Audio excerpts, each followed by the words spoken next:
আজকের মঙ্গল সমাচার সাধু লোক ৯ অধ্যায় ১ থেকে ৬ পদ।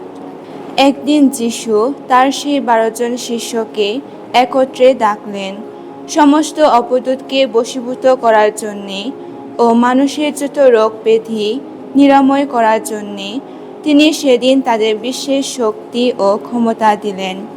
তারপর তিনি তাদের ঐশ্বরাজ্যের বাণী প্রচার করতে ও পীড়িত মানুষকে রোগ মুক্ত করতে পাঠিয়ে দিলেন। তিনি তাদের বললেন, পথের জন্যে তোমরা কিছুই সঙ্গে নিও না, লাঠিও নয়, ঝুলিও নয়, রুটিও নয়, টাকা কড়িও নয়। তোমাদের সঙ্গে যেন একটার বেশি দুটো জামাও না থাকে।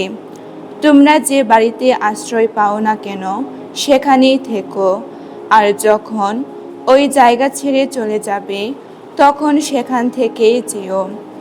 যারা তোমাদের গ্রহণ করতে চাইবে না তাদের শহর ছেড়ে চলে যাবার সময়ে তোমরা পায়ের ধুলো ঝেড়ে ফেলে তাদের সতর্ক করেই যেও।